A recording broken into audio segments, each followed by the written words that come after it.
Hey artists, welcome to another video. Today I'm going to be showing you how you can paint this realistic snow leopard portrait. Now, like usual, I'm working with oil paints, but you can very easily achieve the same look with acrylics. So I'm starting off by kind of mapping out where my darkest parts of my painting are going to be. So because we're painting a snow leopard here, it's going to be a lot of those spots and areas of the fur that are black. So I'm going in with a large filbert brush here and going in with my darkest blacks and gray tones.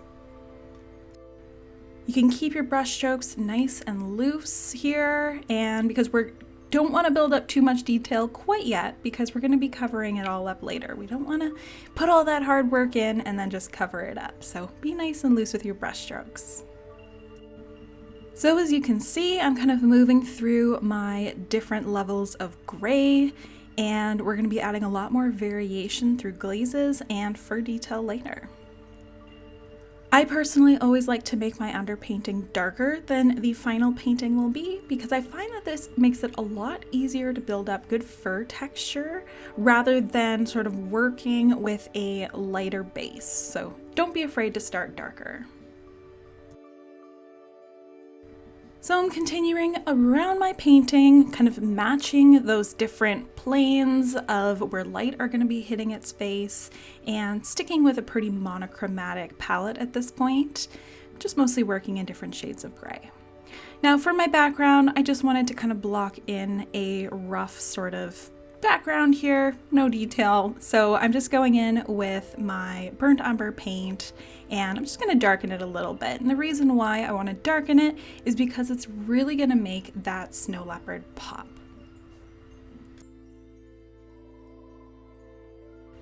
So for the eyes, I'm moving to a small round brush at this point, but I'm just going to start by blocking in the major areas where shadows are going to be. So that cast shadow from the top part of the eye, blocking in the pupil, and now I'm going in with a lighter sort of golden gray tone just to map out where the rest of that iris is going to be, and that's where the highlighted portion is going to be. Next up, I'm going to actually start to add some fur texture and detail here.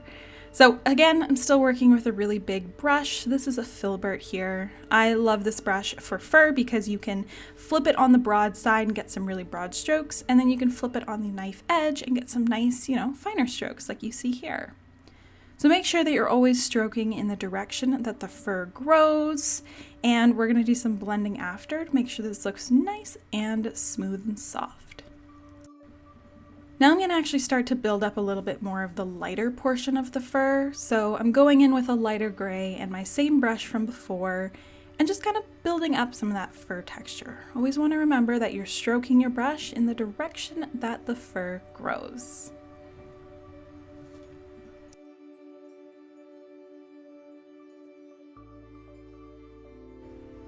So now I'm going to go in and with a large dry brush, I'm just going to lightly blend out my brush strokes a little bit. So stroking in the direction that the fur grows, and this is just going to kind of blend out those brush strokes to create some really soft looking fur. Now I'm going to actually start to add some spots. So I'm going in with a slightly smaller filbert brush here and just kind of brushing in where those spots are going to go. We're going to blend things out a bit later so that it doesn't look so sharp on the edge.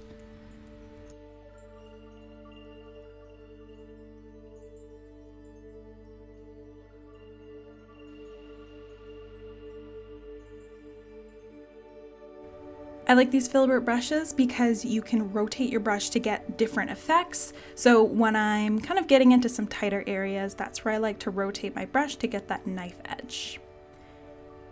And you can see now that I'm very lightly blending out some of those spots just to kind of take those sharp edges off and make them look a lot more organic.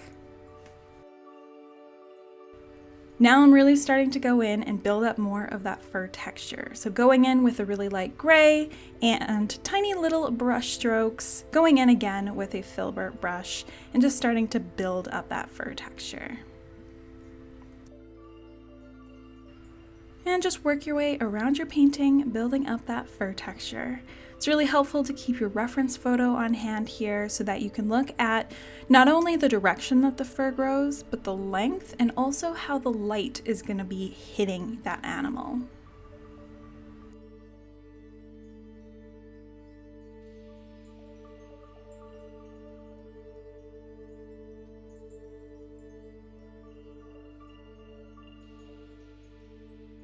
And I'm popping in a couple final details with my tiny little round detailing brush here.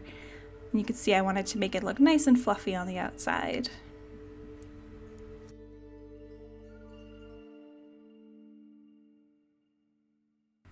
Now some of the spots got a little lost, so I'm reinforcing them with that small round brush and some black.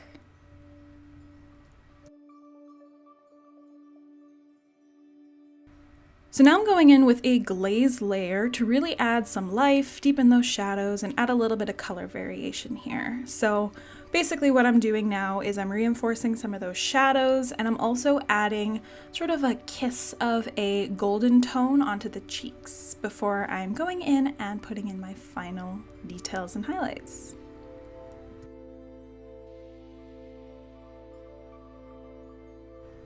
And that's it. So that brings us to the end of this tutorial.